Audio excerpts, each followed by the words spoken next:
Bonjour, voici le labo transfusion en version PowerPoint filmée. Qu'est-ce qu'on voit pendant le labo transfusion? On voit comment installer et surveiller une transfusion. Les rappels biologiques, donc groupe sanguin, facteur Rhésus, les compatibilités, les types de produits sanguins, leurs fonctions, pourquoi on donne un versus l'autre, l'acte transfusionnel, donc toutes les vérifications qu'il y a à faire avec le groupe sanguin du patient, le produit sanguin en soi. Il faut tout vérifier et à 2 infirmières, il y a beaucoup de choses, des papiers à remplir, donc on va voir ça pendant le PowerPoint.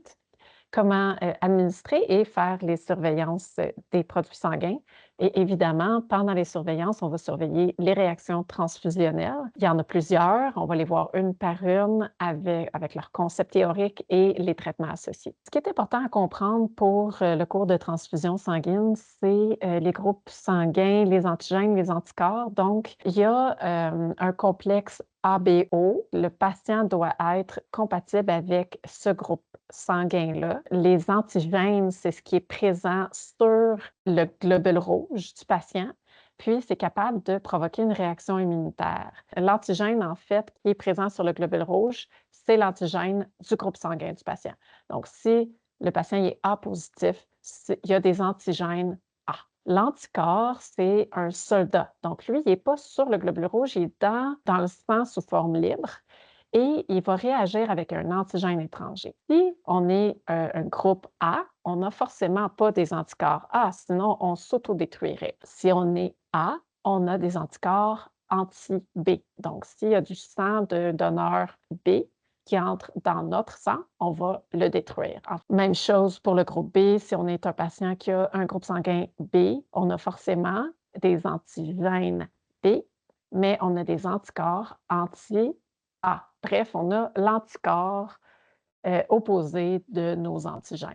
Le patient qui est AB a forcément aucun anticorps, puisque s'il y avait un anticorps anti-A ou un anticorps anti-B, il s'autodétruirait. Donc, lui, il est en quelque sorte receveur universel et peut recevoir n'importe quoi, parce qu'il n'y en a pas d'anticorps. Il ne peut pas détruire qu'est-ce qu'on va lui donner. Le patient qui est, il est donneur universel, parce que lui, il n'a aucun antigène. Donc, il n'y a jamais de possibilité qu'un patient puisse attaquer du sang O, puisqu'il n'y a pas d'antigène sur les globules rouges qui sont O. Pour vous donner une idée de grandeur, 35 de la population est O positif, 40 de la population est A positif. Donc, c'est les groupes sanguins que vous allez voir le plus souvent. Le reste se partage des petites grenailles de 1, 6, 7. C'est un tableau ici des compatibilités. Théoriquement, vous n'avez pas besoin d'apprendre ça par cœur, vous avez juste besoin de comprendre que, par exemple, la première ligne, le patient qui est AB positif, ben, il peut pas mal recevoir de tout puisqu'il n'y a aucun anticorps. En fait, il ne réagira jamais à aucun sang. Le facteur Rhésus, c'est important de le respecter parce que, surtout pour les femmes en âge de procréer, parce que si la femme est négative, elle est, mettons, A négative, puis qu'on lui donne du sang avec un Rhésus positif, ça va faire en sorte qu'elle va développer des anticorps anti-D. Et si le prochain fœtus est positif, avec un Rhésus positif, comme par exemple le prochain bébé, il est A positif, elle va attaquer le sang du bébé et le bébé va devenir anémique pendant la grossesse. C'est très dangereux. Vous avez vu ça dans vos cours d'obstétrique, alors je ne rentrerai pas en profondeur dans ce sujet-là. Mais bref, le facteur Rhésus, il faut surtout le respecter pour les femmes en âge de procréer. Habituellement, on essaye quand même de donner le bon sang au bon patient. Les types de produits sanguins. Donc, on ne donne pas seulement que du culot sanguin, on en donne beaucoup plus de sortes de produits sanguins. On va commencer quand même avec le culot, c'est celui que vous allez voir le plus souvent. Quand on transfuse un culot, on transfuse des globules rouges. Ce n'est pas le sang entier du patient qu'on donne quand on transfuse un patient. Le sang, quand il est donné par un donneur, il est subdivisé en produits sanguins. Donc, le culot, c'est comme un concentré de globules rouges. Donc, on va l'administrer évidemment pour les gens qui n'ont pas assez de globules rouges, ils ont trop saigné, Oui, ils sont anémiques pour d'autres raisons. C'est pour corriger leur hémoglobinémie et évidemment, on ne va pas automatiquement transfuser un patient juste parce que son hémoglobine est basse. Souvent, ça va être parce que le patient il a, des besoins d'O2 qui dépassent sa capacité de transport d'oxygène. Donc la plupart du temps, le médecin va examiner le patient, puis si le patient il est complètement asymptomatique de son anémie, souvent on ne le transfusera pas. On va aller vers plus, si c'est une anémie, mettons fériprive, on va lui administrer du fer. On y va avec la symptomatologie du patient. Si le patient, il n'y a pas de signe de déficit de transporteur d'O2, ben, ça se peut qu'on ne transfuse pas, même si son hémoglobine est relativement basse. Il y a aussi le plasma. Donc, le plasma, il n'y a pas de globules rouges là-dedans, donc forcément, le plasma il est un peu jaunâtre. Et ça contient quand même beaucoup de choses. C'est très riche du plasma. Il y a des facteurs de coagulation, des immunoglobulines et de l'albumine. Ces trois éléments-là ont des fonctionnalités différentes. Les facteurs de coagulation aident à coaguler. Bon, je ne vous ferai pas vraiment de dessin là-dessus. Les immunoglobulines, ce sont des soldats, si on veut, de notre système immunitaire. Donc, ça aide le système immunitaire à combattre certaines infections ou on va des fois transfuser du plasma pour corriger une problématique avec le système immunitaire. Donc, soit qu'il n'est pas assez fort ou il est trop fort, puis il s'attaque lui-même. Donc, pour certaines maladies auto-immunes, parfois, on va transfuser du plasma parce que c'est comme si on leur donnait un système immunitaire sain aux personnes qui ont un système immunitaire qui est soit déprimé ou trop fort. Puis l'albumine, ben, c'est un excellent remplacement vasculaire. Donc, pour faire de la réplétion vasculaire, augmenter la volémie du patient. C'est excellent parce que l'albumine, c'est une grosse molécule qui attire l'eau. Donc, quand on reçoit de l'albumine, l'eau qui est dans nos tissus va aller vers l'espace vasculaire, puis contribuer à augmenter la pression artérielle et bon, la circulation sanguine, etc. Donc, pour la volémie du patient, c'est bien. Bref, le plasma a toutes ces fonctionnalités-là. On va le donner au patient pour rétablir des facteurs de coagulation qui sont inexistant. Donc, quelqu'un qui saigne énormément va finir par manquer de facteurs de coagulation. Donc, jusqu'à ce qu'on arrive à faire cesser l'hémorragie, parfois, il faut transfuser du plasma pour remplacer les pertes de facteurs de coagulation. Ou encore, quelqu'un qui est, par exemple, sur Coumadin, warfarine, le nom commercial, pour remplacer, pour rétablir un système de coagulation normal, pour rétablir l'INR, on va administrer du plasma. Le cryoprécipité, c'est un concentré de plasma. On va le donner en fonction du fibrinogène. Si le fibrinogène sanguin est bas, c'est une prise de sang, on va donner davantage du cryoprécipité. C'est aussi utile pour les patients qui sont hémophiles parce que les patients hémophiles, ils ont des déficits en facteurs de coagulation très précisément. Ils n'ont pas besoin d'immunoglobuline, eux autres, ils n'ont pas besoin d'albumine, donc on leur donne du cryoprécipité. Les plaquettes, les plaquettes contribuent à la coagulation, mais en fait, ils contribuent au clou plaquettaire. Donc, le clou plaquettaire, c'est celui qui vient avant le caillot. Ça va aller boucher le trou temporairement. Ça nous prend des plaquettes pour que tout ça, ça fonctionne bien. Si le patient est thrombopénique, donc il n'y a pas assez de plaquettes, il va recevoir des plaquettes ou des plaquettes dysfonctionnelles pour une raison ou une autre. Par contre, le patient qui est sur aspirine, par exemple, il y a des dysfonctions plaquettaires à cause de l'aspirine, mais de transfuser des plaquettes chez ce patient-là, ça serait un peu inutile parce qu'il y a justement encore de l'aspirine qui circule dans le corps et qui va inactiver finalement les plaquettes qu'on va lui transfuser. Donc, ce n'est pas quelque chose de courant nécessairement, transfuser des plaquettes. Il faut vraiment que le patient soit thrombocytopénique. Puis, souvent, la thrombocytopénie arrive soit parce que le patient est en traitement de chimiothérapie et que sa moelle osseuse est déprimée, ou par exemple, dans certaines maladies virales, bactériennes, auto-immunes, où la moelle osseuse est très occupée à produire des globules blancs. Parfois, le patient peut devenir thrombopénique parce que la moelle osseuse a juste plus l'énergie, plus les matériaux nécessaires pour produire des plaquettes. L'albumine, comme je l'ai dit tantôt, c'est un excellent agent de remplissage vasculaire. Évidemment, c'est aussi dangereux un peu dans le sens où si on administre de l'albumine à quelqu'un qui est à risque de surcharge, on peut l'amener en surcharge. Donc, on va sélectionner, ce n'est pas comme un bolus de NaCl 0,9 qu'on distribue quasiment à tous les patients qui sont un peu hypovolémiques. L'albumine, c'est vraiment pour les patients qui sont hypoalbuminémiques, donc ils ont besoin d'albumine. ou quelqu'un qui aurait besoin d'une pression oncotique. Donc, le patient qui aurait besoin d'une augmentation de la pression oncotique, ça serait par exemple un patient qui est en anasarque, insuffisant rénal chronique ou insuffisant cardiaque chronique. Puis, il y a de l'édème généralisé. On veut aller chercher le liquide qu'il y a dans le troisième espace, en fait, le tissu sous-cutané.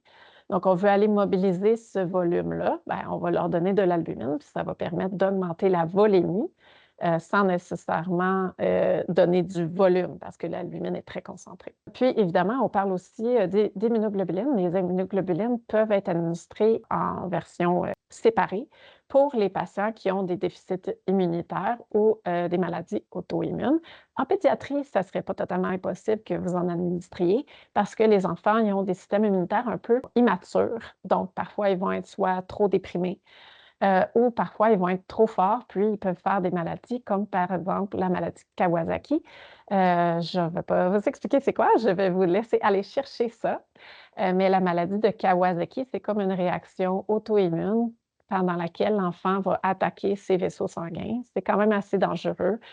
Si on donne de l'immunoglobuline à cet enfant-là, ça va ralentir la progression de la maladie et ça va éviter les complications liées à la maladie. Donc, les types de produits sanguins, c'était pas mal ça. Parfois, les produits sanguins vont avoir un traitement particulier. Donc, vous allez voir chez certaines populations fragiles, comme les patients en oncologie, qui sont très fragiles, ils ont leur système immunitaire n'est pas très bon. Et la même chose pour les enfants.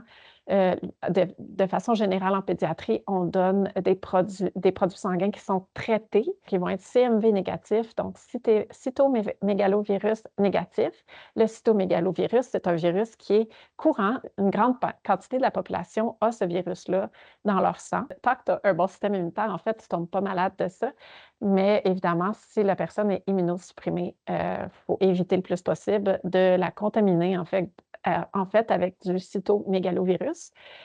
Irradier, ben, ça va laver, hémoconcentrer, tout ça, ça va permettre en fait d'enlever les globules blancs et le plus possible les anticorps en fait du sang du donneur pour éviter que le sang du donneur attaque le sang du receveur. Et là, c'est très grave. Mais bref, tous ces traitements-là, c'est plus des choses que vous allez voir si vous travaillez en pédiatrie ou en oncologie. Le prélèvement sanguin. Donc, il y a un prélèvement sanguin bien spécial à faire pour connaître le groupe sanguin du patient. Dans le 6 de Laurentide, on appelle ça le code 50.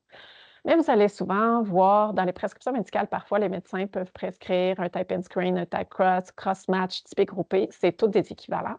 C'est très important de faire une double vérification de l'identité du patient, une double vérification étant à 2 infirmières ou avec l'infirmière et le patient s'il est apte. Ce n'est pas à tous les jours que vous allez faire une double vérification lors d'une prise de sang, mais ça, c'est super important parce que si vous vous trompez de patient lors de la prise de sang, c'est catastrophique. Il va recevoir le mauvais sang, il va faire une réaction hémolytique. Je vais vous expliquer tantôt qu'est-ce que c'est, mais c'est très grave. Donc, c'est pour ça qu'on fait une double vérification lors de la prise de sang.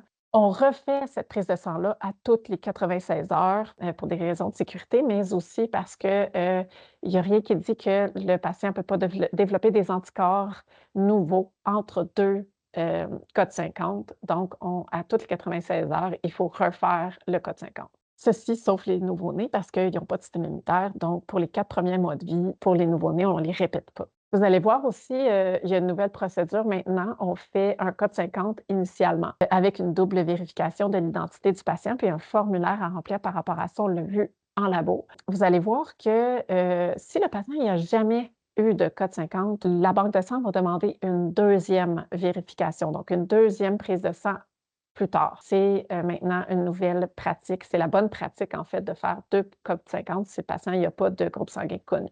Donc, les vérifications à faire avant même d'aller chercher le produit sanguin. Donc, vous avez fait votre code 50. Sur la feuille de demande de code 50, vous pouvez déjà demander votre produit sanguin. Si vous voulez 1 kilo, vous pouvez demander 1 kilo. Si vous voulez du plasma, vous pouvez demander du plasma.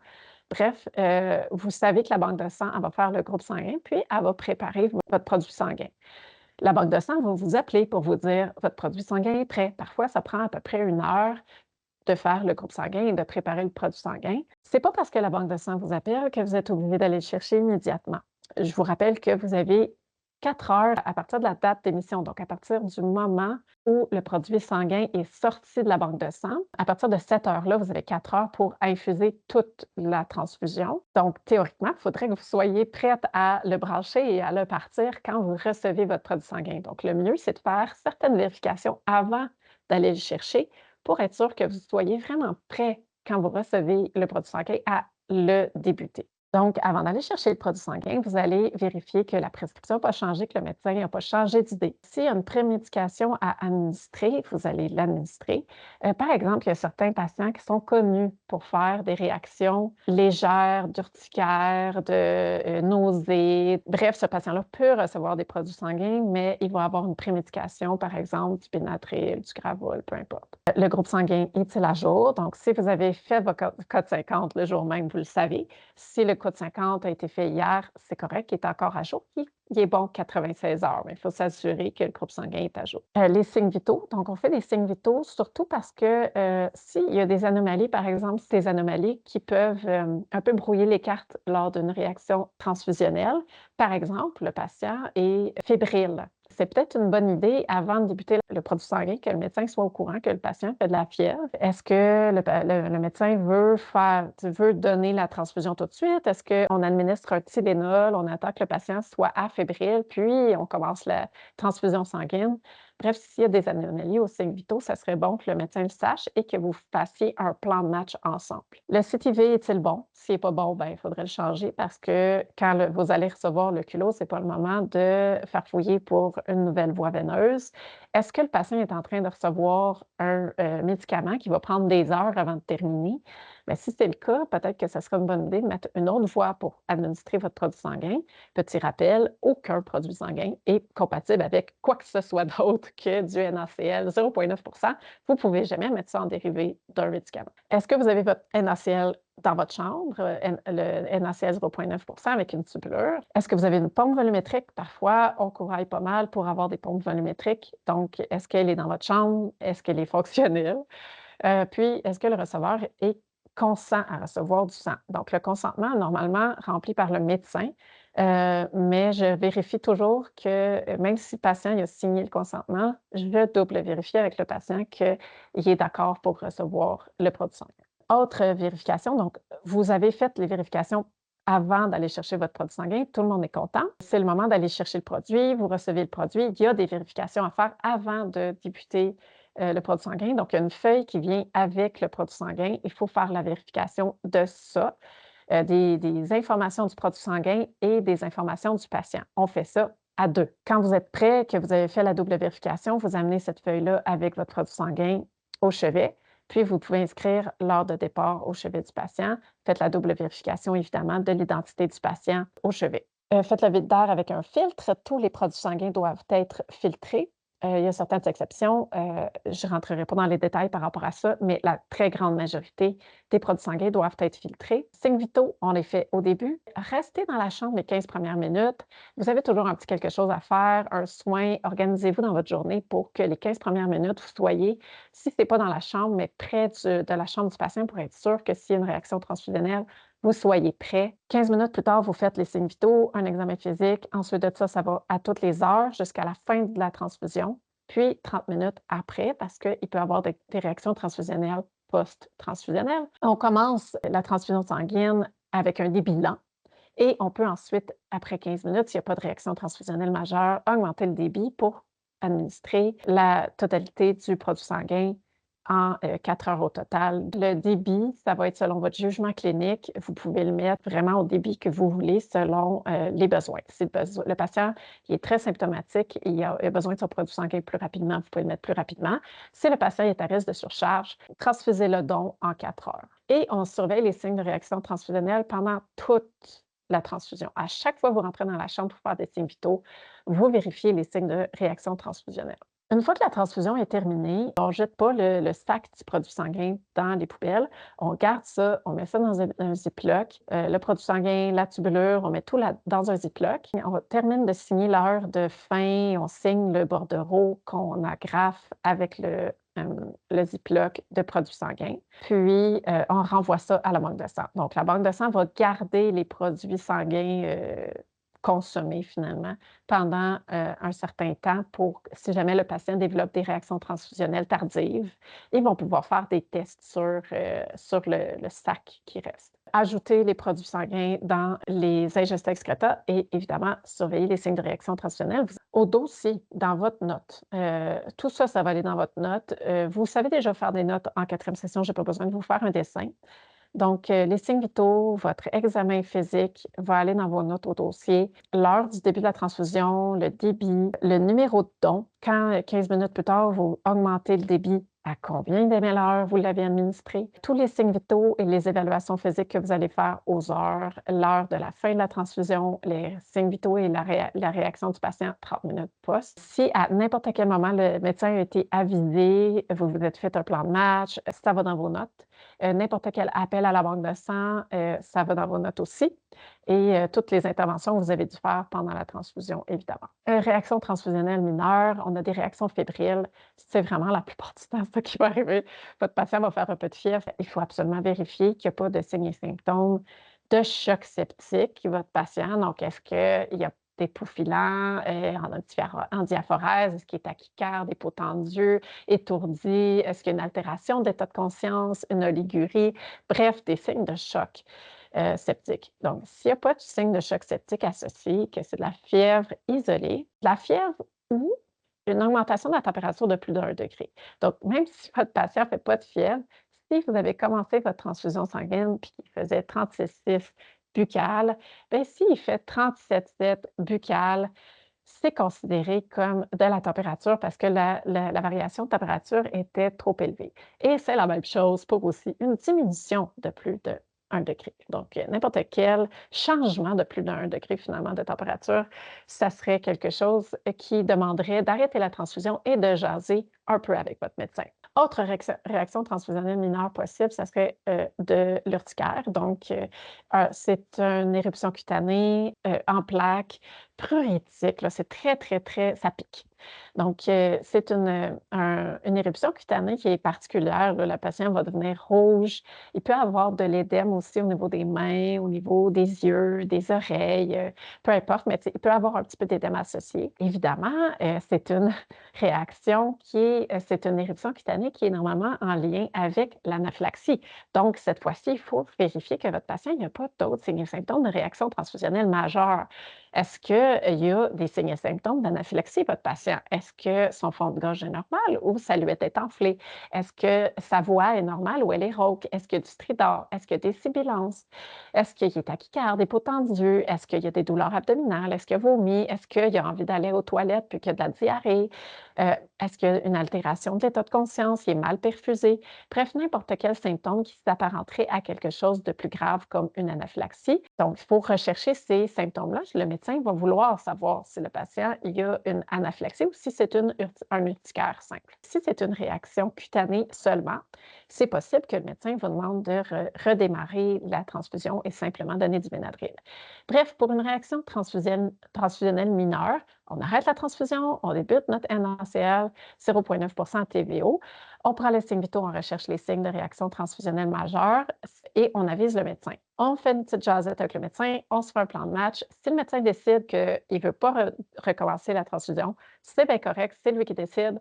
On arrête tout ça, on remplit le rapport d'incident et on renvoie le tout à la banque de sang. Même si le produit sanguin, il en reste dedans, c'est comme ça. Si le médecin décide de redémarrer la transfusion, bien, pas de problème, on met le NaCl 0,9 en pause et on redébute la transfusion en ajustant le débit pour que ça passe en 4 heures et on traite la réaction mineure. Donc, s'il fait de la fièvre, on donne du Tylenol. S'il y a une éruption cutanée prurigineuse, on donne du Benadryl. Puis, on recommence ça avec peut-être que je vais le surveiller un petit peu plus, mon patient, par exemple. C'est les signes vitaux QR, c'est le standard. Il n'y a rien qui vous empêche de les prendre aux demi-heures. C'est toujours QR plus PRN. Les réactions transfusionnelles majeures. Là, on a un patient qui est un petit peu plus instable, qui va faire une réaction plus grave. Donc, les 4 types de réactions transfusionnelles majeures, c'est la réaction hémolytique, la lésion pulmonaire aiguë post-transfusionnelle, on appelle ça un TRALI, ou une surcharge cardiaque, ça peut ressembler beaucoup à ça. La réaction anaphylactique ou la septicémie. On va commencer avec les réactions hémolytiques. Donc, la réaction hémolytique, c'est ce dont je vous ai parlé tantôt, c'est l'incompatibilité ABO. Le patient, il a reçu le mauvais sang, le mauvais groupe sanguin ou il pourrait avoir des anticorps irréguliers chez le patient qui ne font pas partie du système ABO. Donc, je ne rentrerai pas dans les détails par rapport à ça parce que c'est quand même assez complexe. Si ça vous intéresse, gâtez-vous, allez lire là-dessus. C'est très intéressant, mais c'est assez long à expliquer. Tout ce que je peux vous dire, c'est que c'est pas parce que vous donnez du A positif à un patient A positif que c'est impossible qu'il fasse des réactions hémolytiques. Ça serait quelque chose d'un peu pas commun, mais pas impossible non plus. Le patient va attaquer les globules rouges qu'il est en train de recevoir et ça fait une réaction hémolytique grave. Donc, il va avoir de l'hémolyse, mais en grande quantité. Il va avoir des signes de choc, le patient, parce que ça va le rendre en choc. Tout ce dont on a parlé tantôt, donc peau fouillant, peau froide, moite, altération de l'état de conscience, tachycardie, hypotension, oligurie, plus des signes qui vont s'ajouter, qui sont plus spécifiques à la réaction hémolytique, comme l'hématurie. Le fait de faire de l'hémolyse en grande quantité, ça va blesser les reins, puis il va avoir du sang qui va passer dans les urines, donc vous allez voir ça avec de l'hématurie. Il peut avoir des douleurs lombaires qui sont liées la plupart du temps au fait que la moelle osseuse réagit fortement à la réaction hémolytique et la moelle osseuse est en très grande quantité dans les hanches. Puis, évidemment, ça va créer de l'ictère parce que quand on brise un globule rouge, ben, ça crée beaucoup de bilirubine. Donc, le patient va devenir jaune. La lésion pulmonaire aiguë post-transfusionnelle ou la surcharge, ils se présentent de la même façon et ils se traitent pas mal de la même façon de toute façon. C'est des signes de choc, donc le patient va devenir en choc cardiogénique avec les mêmes signes de choc qu'on a énumérés tantôt, mais avec également une détresse respiratoire sévère, des signes d'édème aigu du poumon. On peut avoir des sécrétions spumeuses, de la toux. Il va désaturer, donc la saturation en oxygène va diminuer. Il va avoir des besoins d'O2 augmentés. Il peut avoir des douleurs thoraciques. Il va être orthopnique, donc on ne peut pas coucher ce patient-là. Il va être trop inconfortable. La réaction anaphylactique, à partir du moment où il y a deux systèmes d'atteintes, c'est une réaction anaphylactique. Donc, un seul symptôme dans deux systèmes séparés, c'est une réaction anaphylactique. Donc, le système dermatologique, on pourrait avoir de l'urticaire, du prurit, de l'édème au niveau du visage, des mains, des pieds, peu importe. Respiratoire, on parle de stridor, tachypnée, sibilance, édème de la luette, perte de la voix, n'importe quoi qui va faire en sorte que le patient va être tachypnique, dyspnéique. Gastro-intestinal, douleur abdo, nausées, vomissements, et cardiaque, tachycardie, hypotension, altération de l'état de conscience, signe de choc. Tout ça, c'est des symptômes qui sont liés à chacun des systèmes. Bref, si j'ai un patient qui a de l'urticaire et qui vomit, ben, c'est un symptôme dans deux systèmes séparés, c'est une anaphylaxie. Et le sepsis, c'est des signes de choc chaud. En fait, le patient va être en choc chaud. C'est les mêmes signes que le choc froid, donc les peaux filantes, l'altération d'état de conscience, la tachycardie, l'hypotension, etc. C'est juste que la peau est chaude. Au début, le patient il est chaud, mais si évidemment le patient progresse dans son choc, il va devenir froid. Donc, le patient il est chaud pour quelques minutes, puis si vous ne faites rien, ben, il va devenir froid. Et il va devenir évidemment en diaphorèse avec la peau froide, marbrée et tout ça. Puis évidemment, des signes qui sont plus spécifiques à la septicémie, les frissons et la température. Qu'est-ce qu'on fait? On arrête la transfusion. Si votre patient est très instable, c'est toujours une bonne chose de sonner la cloche d'urgence. Vous n'aurez jamais assez d'aide lors d'une réaction transfusionnelle majeure. Même si c'est juste une instabilité hémodynamique, un peu de tachycardie, un peu d'hypotension, juste quittez jamais le chevet d'un patient qui fait une réaction transfusionnelle majeure. Sonnez la cloche d'urgence, il va avoir de l'aide et cette aide-là vous sera évidemment très utile. La même chose que pour les réactions transfusionnelles mineures, on arrête la transfusion, on débute le NS, le NaCl 0,9% ATVO. On prend les signes vitaux, on recherche les autres signes et symptômes de réaction transfusionnelle. On revérifie la compatibilité. Donc, est-ce que le patient il reçoit le bon produit sanguin? On avise le médecin. Aussitôt qu'il y a quelqu'un dans la salle qui vient vous aider, on demande d'aviser le médecin immédiatement. On avise aussi la banque de sang parce que la banque de sang va s'impliquer dans la gestion du patient. Donc, il y a des spécialistes qui vont pouvoir nous aider à traiter la réaction transfusionnelle majeure. Et aussi, il va y avoir des prises de sang à faire sur le patient supplémentaires pour voir pourquoi le patient a fait une réaction transfusionnelle. Bref, la banque de sang vont être très utiles pour vous aider à gérer ça. Parfois même, vont se déplacer sur place pour, venir vous aider à gérer la situation. Traiter la réaction majeure, donc évidemment, c'est pas vous qui décidez ça, c'est le médecin. Je nomme ça plus pour, que vous sachiez à quoi vous attendre. Par exemple, pour l'anaphylaxie, vous allez administrer de l'épinéphrine en intramusculaire dans le muscle vaste externe, ça va dans la cuisse. Même si c'est un adulte, puis que la quantité, vous pourriez la mettre dans le bras, faites pas ça, mettez ça dans les cuisses, ça va être absorbé beaucoup plus rapidement.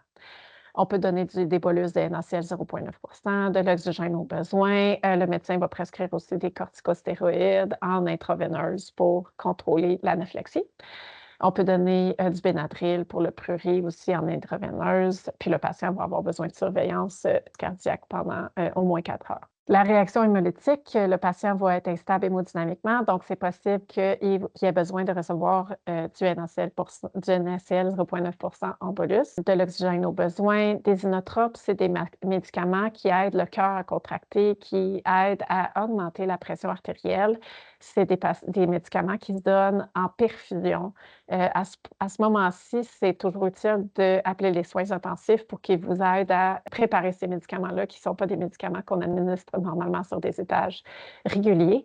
Donc, si jamais le médecin vous demande un inotrope, quelque chose qui se donne en perfusion continue, puis que vous ne connaissez pas ça, juste comme appeler les soins intensifs, appeler le code bleu, ils vont venir, ils vont vous aider. Ça sert à ça. De toute façon, le patient qui fait une réaction hémolytique majeure, il va aller aux soins intensifs après. Et le patient en surcharge pulmonaire, bon, il va être traité comme un édème aigu du poumon. On l'assoit carré dans le lit, on lui met de l'oxygène. Ça se peut qu'il ait besoin d'un support ventilatoire comme du CPAP ou du BIPAP. Donc, pour ceux qui ne savent pas c'est quoi, c'est un gros masque qu'on colle dans le visage du patient et qu'on met sur une machine qui pousse de l'air. Donc, ça, il va vous falloir un inhalo pour faire ça. Donc, il faudrait appeler un inhalo si vous avez besoin de débuter ça. Et des diurétiques, donc ça va aider le patient à gérer sa surcharge pulmonaire. Puis ça va souvent être du diurétique, évidemment, qu'on va administrer en intraveineuse. Comme je disais tantôt, il va y avoir des prélèvements sanguins supplémentaires à faire que la banque de sang va vous demander. Et évidemment, comme toute réaction transfusionnelle, on a un rapport d'accident-incident à remplir, un rapport de réaction transfusionnelle. Et on retourne le sac, même s'il n'est pas tout administré. La tubulure, tout ça, on met ça dans un Ziploc, puis on envoie ça avec le bordereau de vérification à la banque de sang pour qu'ils puissent faire leur vérification de leur côté. C'est pas mal ce que j'avais à vous dire pour le labo transfusion. On pourrait en jaser longtemps, mais je pense qu'on va arrêter ça là. Ça fait assez longtemps que je parle, puis vous n'avez pas juste ça à faire. Donc, j'espère que ça vous a aidé. Je suis évidemment toujours disponible parmi vous si vous avez des questions. Bonne journée!